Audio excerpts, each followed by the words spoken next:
you a woman in medicine feeling overwhelmed and disconnected from the personal fulfillment that you desire? You're in the right place. Join Doctors Joanne and Erin as they rewrite the rules for women in medicine. Let's begin.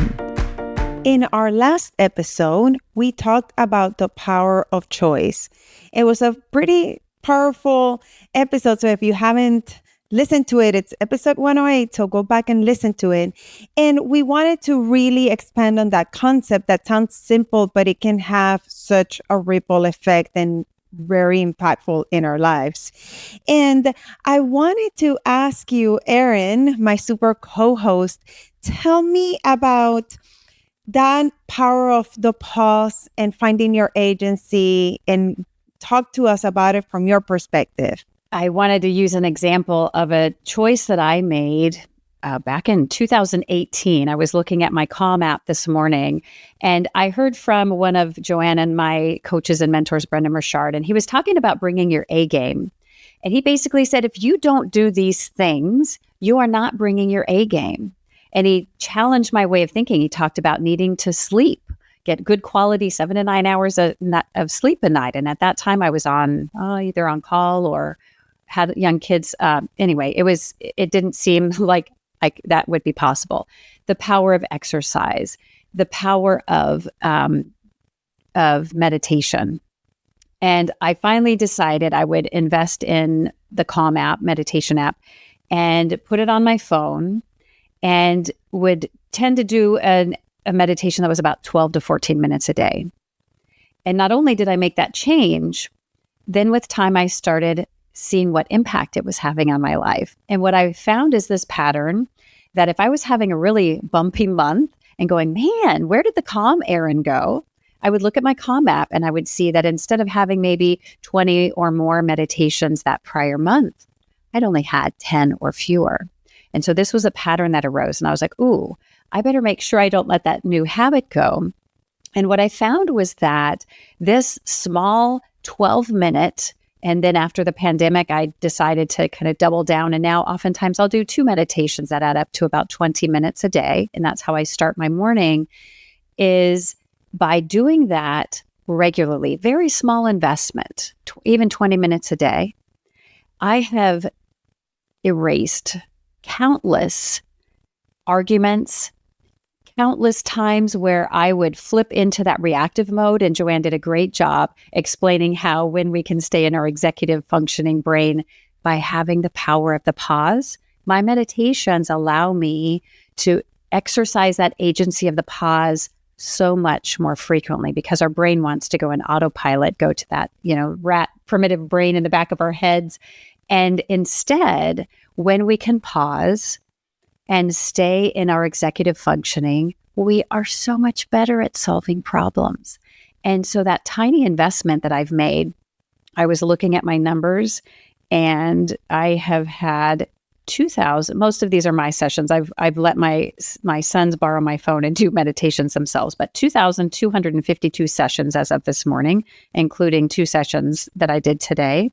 379 hours of meditation since the year 2018. And so these are just like little pennies in the bank that are adding up over the years and eventually make it to $1 million, right? I didn't get here overnight. And yet those tiny little investments, I completely changed the way I maneuver through different bumps in the road than I did before I started this habit.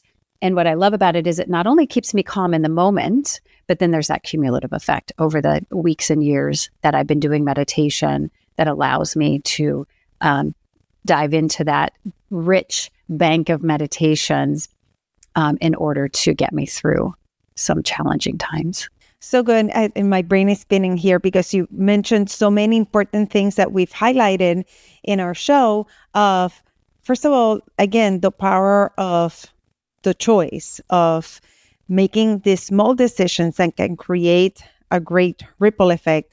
Second, of course, that your example is such an important thing. Meditation, we know how important and powerful it can be. And I don't know if you hear this when you recommend meditation to your clients or your patients that people say, like, oh, I cannot meditate, like my brain won't shut up. And it's like, no, that's no one, even like Buddhist monks, that their brains don't shut up. It's more of the power of it no matter what. So of course, meditation is a beautiful example of things that we can do with a very small investment of time. And then the third thing that I wanted to point out is that you have facts.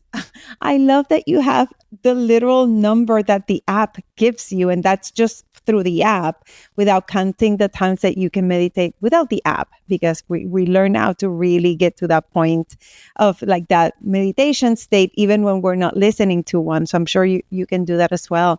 And how neat, because our brain, especially for those of us who are very high functioning, sometimes our brain tells us, oh, you're not doing enough, or like, well, it's not that important. And then you can be like, no, I have literal proof of how many hours I've spent, and I can feel the effect in my life. And how neat that you could say, I'm not feeling as great. And then you could go back and then say, I wonder if I had done more meditations as those other weeks when I felt better and I had more hours, because you had the facts, right? Like you don't let your brain fool you. So how neat.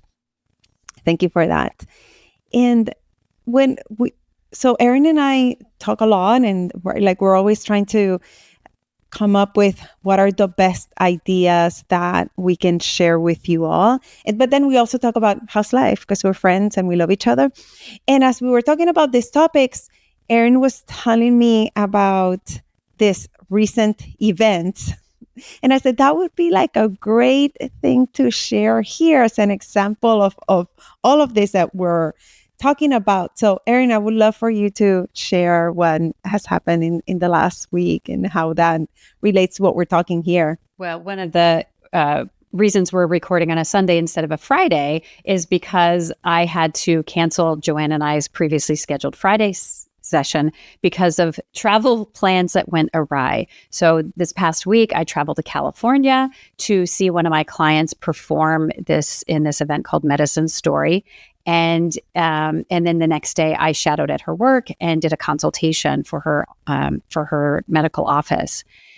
And everything went smooth sailing getting down there. And then on the way home, my connecting flight was oversold, as was the next flight, and all of the flights going from San Francisco to Portland.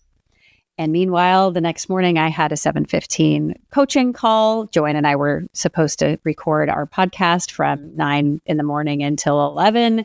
And then I had another coaching call that afternoon, very busy day. And I'm like, okay, take the pause and breathe. And instead of getting frustrated, I started problem solving.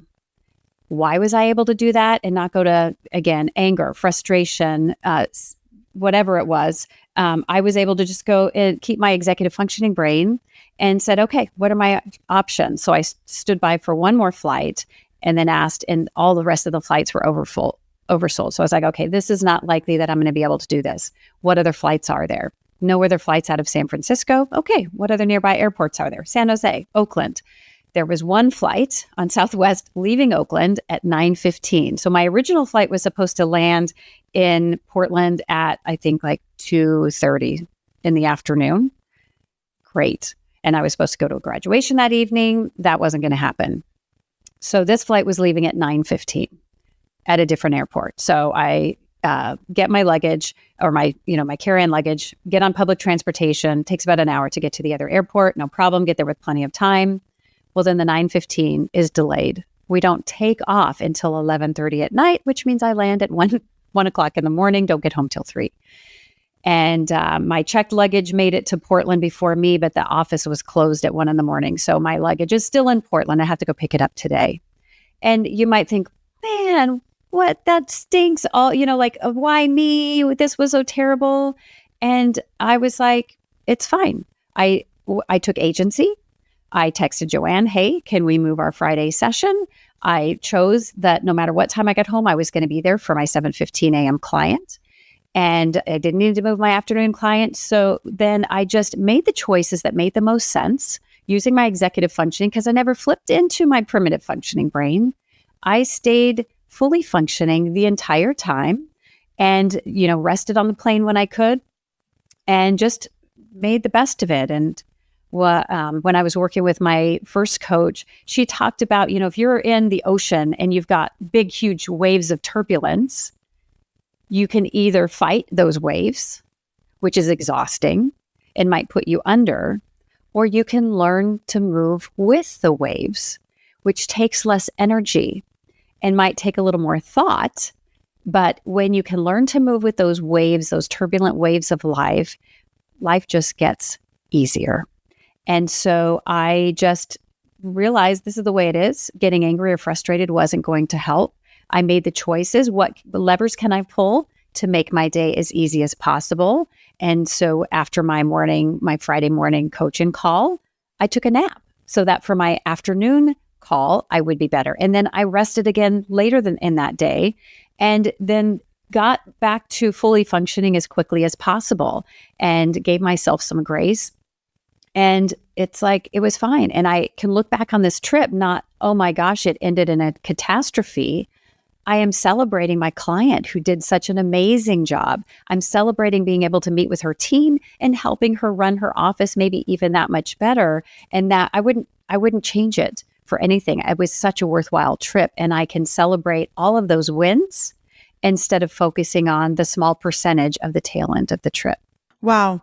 I'm like here, like thinking this is such a beautiful formula, right? Of pausing, zooming out so you can look at the big picture, making the best decisions, listening to what you really need. And again, it's the decision. It's what we were talking about in the last episode of we might not be able to choose the circumstances, right? Like the flights were canceled, the flights were delayed.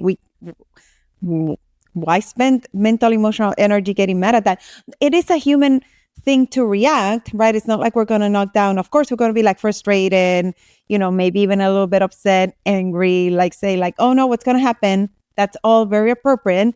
And then that's that pause where we choose. I can stay there just cycling those negative emotions, or I can decide what's a different way that I can look at this situation. And then from that calmer place, then we can make those better decisions. That's like perfect life formula right there with that example.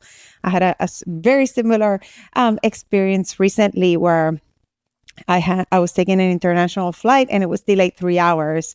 So I had like this very slim opportunity of making my connecting flight, and I literally ran through customs and security again and literally sprinted to the gate, and they had just left. I almost made it, but I didn't. And then I was like, okay, I was not meant to be on that plane today.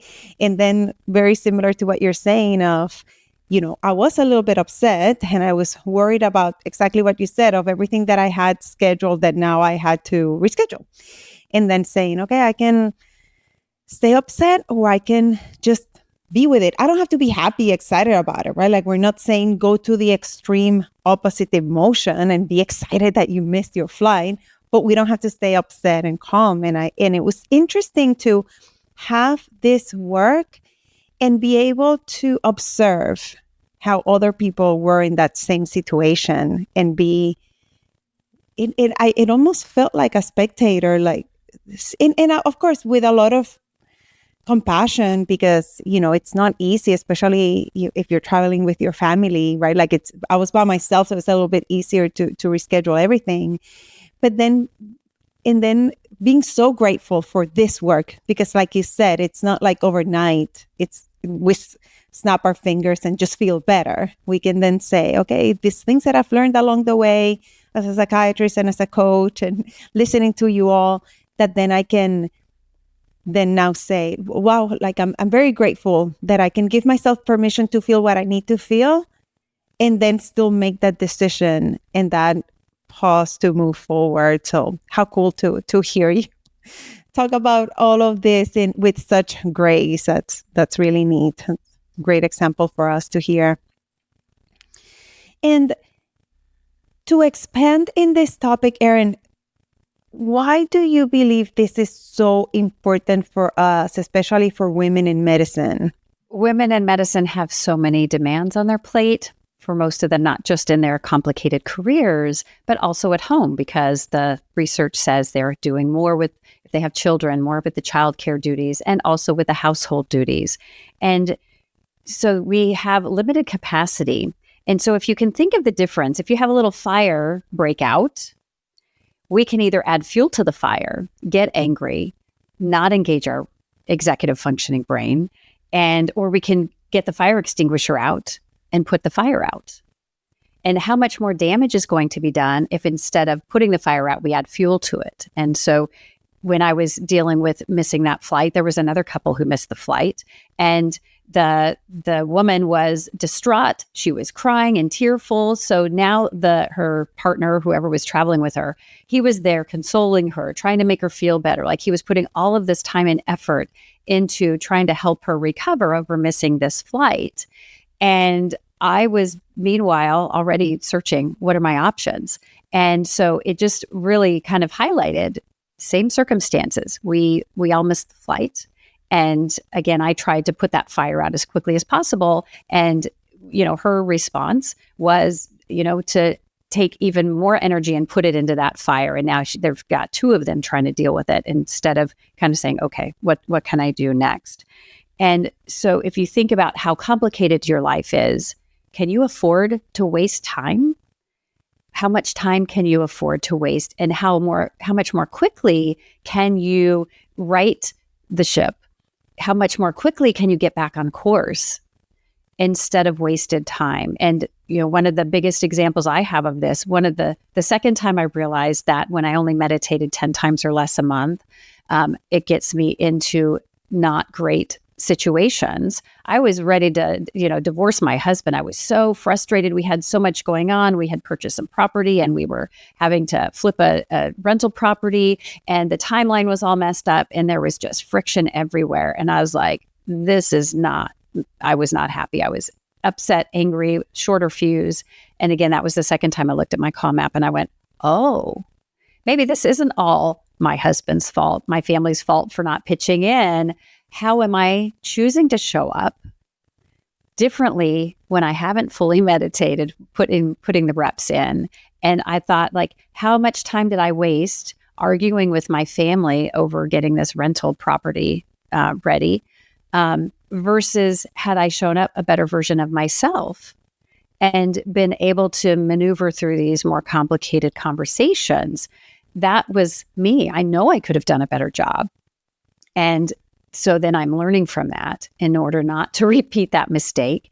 And I know that those, however many hours, hundreds of hours that I put in meditating, the return on that investment of time is probably multiple exponential times greater than that in the time I've saved by not having an argument, by finding other ways to problem solve. So to me, the return on investment is so big that I don't imagine not meditating for the rest of my life, because it's such a powerful tool to save me time and energy.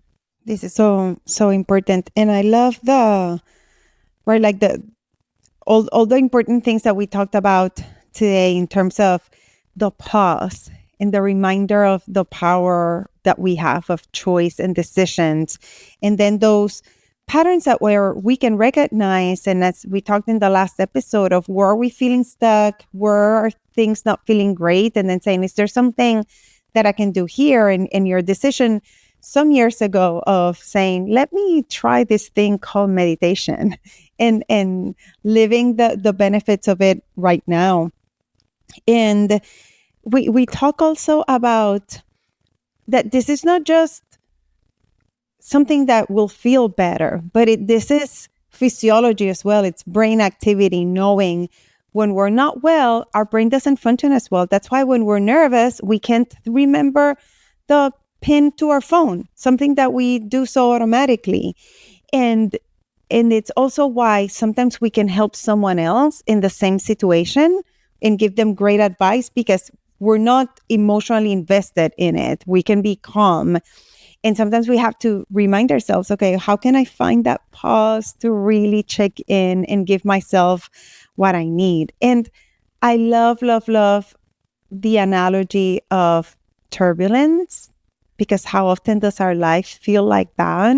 And I use a similar analogy too, even with my patients, that I said, like I tell my patients especially when they're feeling better, like I say, to have compassion, like there's waves still in your life, but you're riding them. Sometimes they'll be big and they'll make you fall, and then we get back on the wave again and rewrite it versus just trying to fight it. That's a very, very good visual. And then your life formula that I love, the having the choice, asking for help in or like levers that you can take, taking inventory for what you need, always with grace and compassion. And then also the other thing that I heard in your example was the importance of really checking in so that we can rest and recover and recharge, right? Because we don't do that enough, and that you can see how much better you can show up for yourself and those around you. And then celebrating. We need to talk more about celebration. So I love, again, all this and like how you mentioned the cost when we don't, right? Like that's the other big insight here of the things, right? Like we cannot afford to wait any longer. So Erin, give us like a little extra nugget here that we can take with us. As physicians, I think we often overcomplicate things, and we don't need to do that. So another example specific to meditation, I stayed with my brother while I was down in California, and he was talking about he can be kind of edgy when he's at work or edgy in circumstances. And so I shared with him this example about how meditation had helped me. He actually has the Calm app on his phone. And so I chose in the moment to say, hey, this is what, I was role modeling. This is how meditation has helped me take the edge off and be less grouchy and irritable. I wonder what might happen. And so he says, well, if the person's voice, I don't even know how to do it. And so we both got our phones out, and I pulled up the Calm app and I said, okay, here's the two I listen to. What do you think of this voice? Nope, that doesn't work. Okay, what do you think about this voice? Yep, that one will work. I said, okay, this is one of them I listen to every day. Just give it a try, 12 to 14 minutes. And so I'm going to have to follow up with him and say, hey, what do you think? And again, can we take one small choice or help somebody? My goal was I wanted to lower the bar and make it easier for my brother because I'd already solved that problem. And I thought, if I help him take the edge off of his irritability, how's that going to affect not only his work, but his relationship with my amazing sister-in-law? And how might that change the trajectory by that one small change? So my hope is encouraging him over the next few weeks, hey, hold him a little bit accountable and see if he has similar results. Love that. And talking about choice, if you liked this episode, if you're learning, please share with someone else in your life that you believe can benefit from all this content that we're creating for you all. This is how we get in front of more people and expand our mission. And with that, stay tuned because our next episode is coming right up. Do you want exclusive resources and the opportunity to connect with us? Then visit createmeaninginmedicine.com now, where you'll dive deeper into how you can create meaning in medicine.